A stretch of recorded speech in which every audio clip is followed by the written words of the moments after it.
more breath in. Exhale out, step to plank. Hold for an inhale. Exhale, chaturanga. Inhale to find your back bend of choice. Exhale back for downward facing, pausing for 3 breaths here.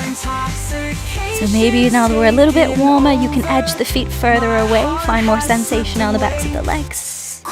Keep sending the weight towards the feet. 1 more breath here. Inhale. Exhale to step or hop forward. Inhale, lift halfway. This time, exhale, fold forward. Bend your knees like you're sitting back in a chair. Arms up, inhale for Utkatasana, chair pose. 3 breaths here, so let the heat build. Shift the weight back through your heels.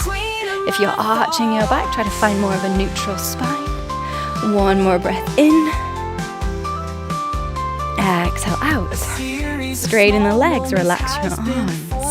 Second round for this sequence. Hug the left knee into your chest. Pause here, find a place to focus your gaze. Inhale.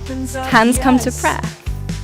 Exhale, lean the chest forward as you extend the leg back for warrior 3. Hands could always